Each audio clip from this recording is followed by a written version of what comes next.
Hey guys, how's it going? Hope you're doing well. My name is Crown, and today I'm going to read you some very interesting stories that I hope that you're gonna love. And now, without further ado, let's go!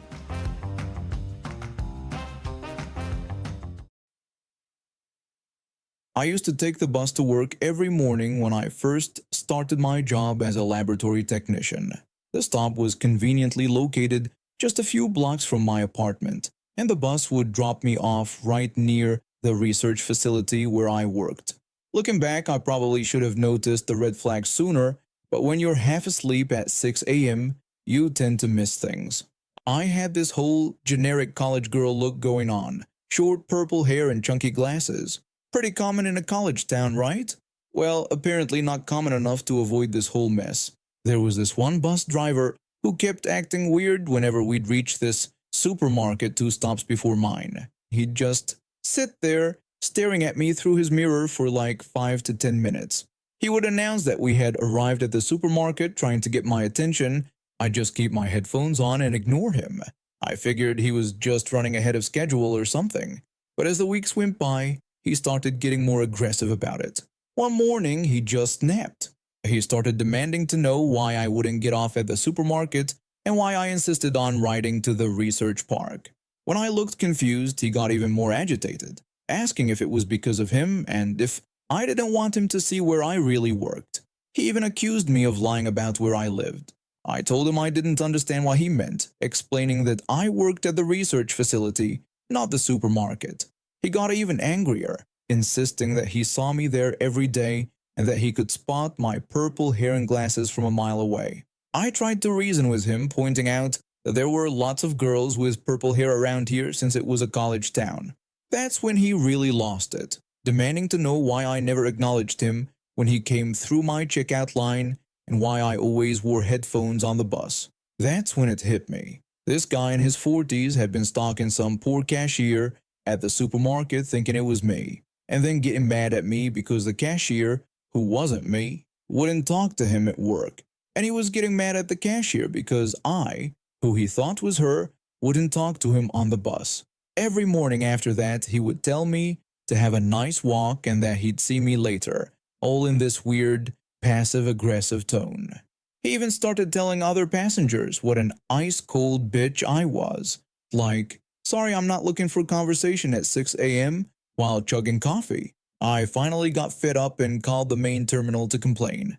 They put a new driver on the route, a really nice lady who actually did her job without harassing passengers. A few months later, I needed to stop by that supermarket.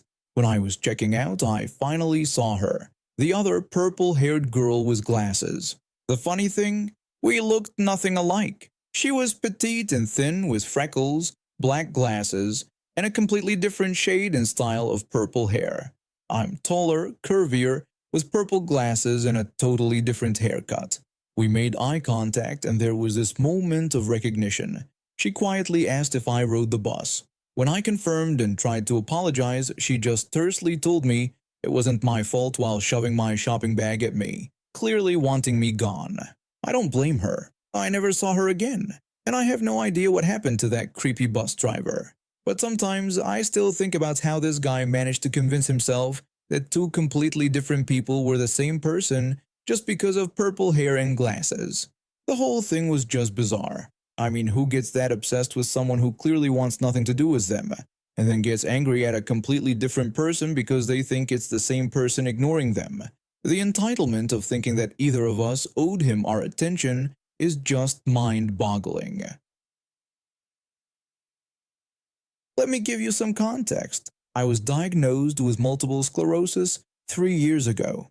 It hasn't been easy, but I've learned to manage it with medication and lifestyle changes. My cousin and I used to be close when we were younger, but she changed after getting engaged to some rich guy she met at a charity gala. The engagement party was my first glimpse of what she'd become. She made everyone wear specific shades of cream and beige because other colors would ruin her aesthetic. I should have known then that the wedding would be a disaster, but I still wanted to be there for family. When the wedding invitation arrived, it came with a 15-page booklet of requirements for guests. Everything from nail polish colors to heel heights was strictly regulated. I noticed there wasn't anything about accessibility, so I called her to make sure the venue could accommodate my wheelchair for when I needed it. When I called, my cousin seemed surprised and almost annoyed, asking if I was still using that thing. I had to remind her that my multiple sclerosis hadn't magically disappeared. She reluctantly said I could bring the wheelchair, but asked me not to use it during the ceremony or photos, claiming it wouldn't match her theme. When I explained that I couldn't always control when I needed it, she just sighed and told me to try harder, emphasizing it was her special day. The wedding day arrived and I was feeling pretty good. I walked in with my family, leaving my wheelchair in the car as a backup. The ceremony space was beautiful, I'll give her that. Crystal chandeliers, white roses everywhere, and string quartet playing in the corner. Everything was fine until about halfway through the ceremony. I started feeling that familiar tingling sensation in my legs, and my vision began to blur slightly. Anyone with multiple sclerosis knows what that means. A flare-up was coming. I discreetly asked my mom to get my wheelchair from the car. As soon as she brought it in, my cousin stopped mid-vow and gasped so dramatically you'd think someone had set the place on fire. When she demanded to know what the wheelchair was doing there, I apologized and explained I was having a flare-up and needed to sit down. She immediately accused me of doing this on purpose. Her soon-to-be husband looked incredibly uncomfortable as she stormed down from the altar in her massive, expensive dress. She started yelling about how I'd always been jealous of her and was trying to steal attention on her day. When I tried to remind her about my medical condition and that I just needed to sit down, she dismissed me, claiming I was just playing the sick card and that I looked fine to her. Her mother, my aunt, tried to calm things down by asking to continue with the ceremony, but my cousin wouldn't have it. She pointed at my wheelchair and declared she wouldn't continue until I left, complaining that my wheelchair was ruining her color scheme. She then turned to her hired security guards and demanded they remove me. The security guard refused, explaining that they couldn't remove someone for being disabled as that would be discrimination. My cousin didn't care, screaming about it being her perfect day and demanding they get me out anyway. That's when something beautiful happened. My mom took the lead, announcing we were leaving and calling for everyone to come with us. To my absolute shock, my entire family stood up and started walking out. Then other guests followed. Even the groom's family started leaving. My cousin started panicking, demanding everyone return to their seats. Then came the biggest shock. The groom announced he was leaving too. When my cousin protested that they were supposed to be getting married, he told her it was over, admitting he'd been ignoring red flags, but this was too much. Her precious wedding photographer caught the whole meltdown on camera. As people filed out, she kept screaming about her perfect day being ruined. The last thing I heard as we left was her shrieking at the wedding planner to do something. Later that evening, my phone blew up with messages from guests and family members checking on me and expressing their disgust at my cousin's behavior. The groom's sister even sent me a video of my cousin throwing cake at the wedding planner and being escorted out of the venue by the same security guards she'd tried to use against me. The cherry on top, the groom's family sent me a lovely gift basket the next day with a note apologizing for what happened, even though they had nothing to do with it. I heard that the groom called off the wedding permanently and my cousin had to pay for the entire cancelled wedding herself. Apparently, there was no insurance for bride has a discriminatory meltdown. She still maintains that I ruined her wedding, but honestly, I think she did that all by herself. Last I heard, she's been blacklisted by every major wedding venue in our city. I've been friends with this couple for over 20 years now. We met when I moved into their neighborhood, and they quickly became like family to me. They have 3 kids, and I've watched all of them grow up. Their oldest daughter, who was quite the handful as a teenager, gave us one of the most memorable family episodes I've ever witnessed. On one Friday afternoon, I was over at their house, as I often was, having coffee with my friend, the mom, when her daughter stormed in from school. She immediately announced that she was going to a party that night. It wasn't a question or a request, just a statement. Her mom looked up from her coffee and asked about whose party it was and where it would be held. The daughter dismissed her mother's questions, saying her age and the fact that everyone was going should be enough. Her father, who had walked in from his home office, disagreed. He explained that they needed to know her whereabouts and who would be supervising. This led to the daughter's outburst about how unfair they were, claiming they never let her do anything, and finally declaring that she wished they weren't her parents. The kitchen went quiet. I watched my friend exchange looks with her husband. Instead of the expected anger, a subtle smile crossed her face. When the mom simply said, "Okay," her daughter was confused. The mom then explained that for the next 7 days, they would grant her wish and not be her parents.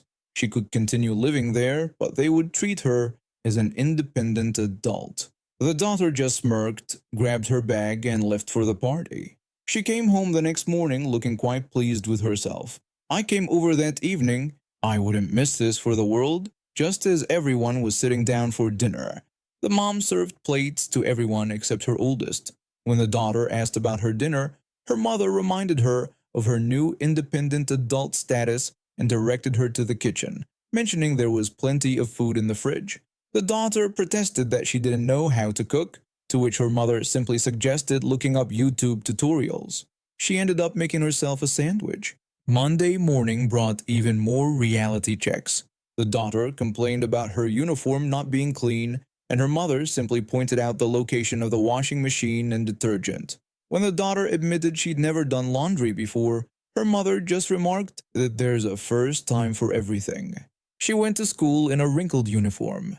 At lunchtime, she came to the kitchen for her packed lunch, only to be told by her mother that she had only packed for her siblings, as independent adults packed their own lunches. That evening, she rushed in with a permission slip for the school camp next week, but her father reminded her that independent adults don't need parental permission, meaning she'd have to skip it this year.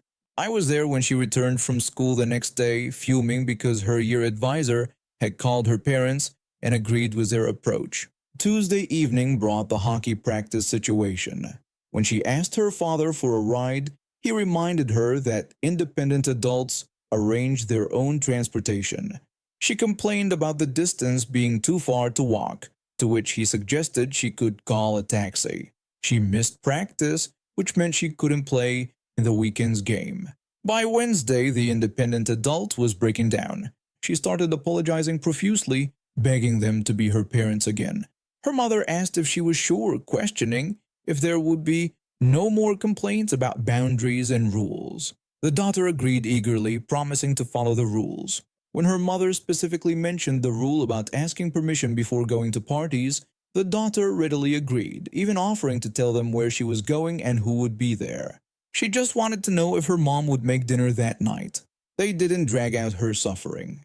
Her mom taught her how to do laundry properly that evening, and her dad helped her organize a carpool for hockey practice. She never pulled the "I wish you weren't my parents" card again.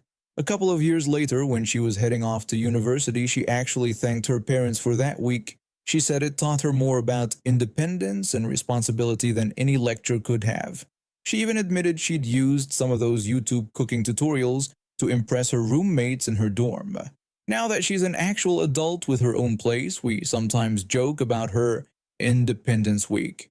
She always groans and says she can't believe how entitled she was.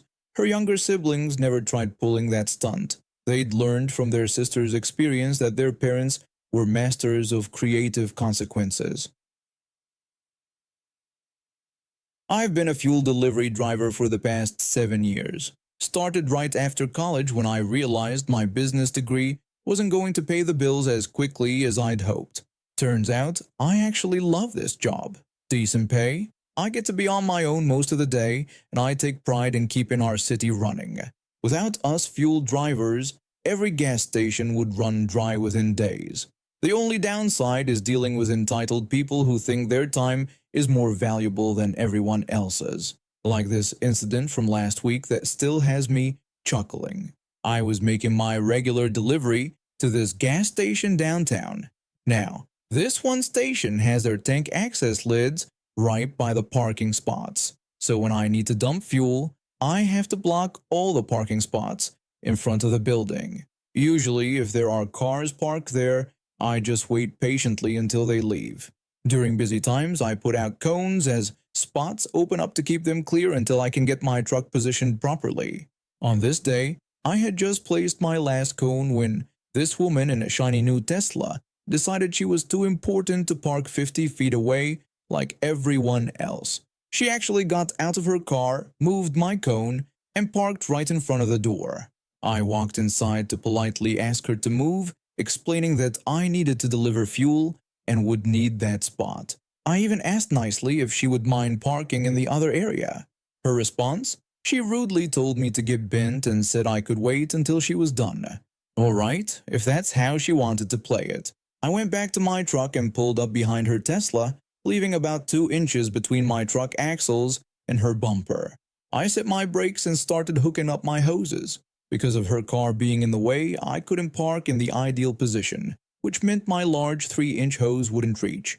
I had to use my smaller 2-inch hose instead, which meant the delivery would take about 33% longer. Not even 5 seconds after I started the fuel flowing, she came bursting out of the store. She started yelling at me, demanding I move my truck immediately because she was in a hurry. I threw her own words back at her, telling her to get bent and that she could wait until I was done. When she demanded to know how long it would take, I explained that while it normally takes about 45 minutes, because I had to use my smaller hose due to her parking job, it would now take about an hour and 15 minutes. She immediately started threatening to call the police, claiming harassment. I just shrugged and continued my work. About 10 minutes later, 2 police officers showed up. One officer asked what the problem was, and the woman immediately started complaining that I was harassing her by purposely blocking her car. Thankfully, the gas station employee who'd been watching everything unfold stepped in. They explained to the officers that the woman had moved the cone that was reserving the space for fuel delivery and that I had asked her politely to move, but she had refused and been quite rude about it. The second officer then told her that I was just doing my job and she would have to wait until I was finished. The officers left, and I made sure to take my sweet time with everything, double-checking my paperwork, inspecting all the seals, and methodically disconnecting my hoses. All told, she waited an hour and a half before I finally moved my truck. When I was waiting to pull out of the parking lot, she zoomed around me like a bat out of hell. But karma wasn't done with her yet. She pulled out onto the street without looking and got absolutely demolished by an oncoming pickup truck with a massive cattle guard bumper. Her fancy Tesla crumpled like a tin can, while the pickup truck didn't even have a scratch. As she stood there, completely unharmed but shell-shocked, staring at her mangled Tesla, the pickup driver got out and turned out to be one of the officers who'd responded earlier. He just looked at her, shook his head, and started making his calls while I sat there trying not to pass out from laughing so hard. Last I heard, she got cited for reckless driving, running a stop sign, and failure to yield. Her insurance company denied her claim after reviewing the gas station's security footage showing her moving the safety cone. And now we have reached the end of today's stories. Thank you for watching, and see you next time.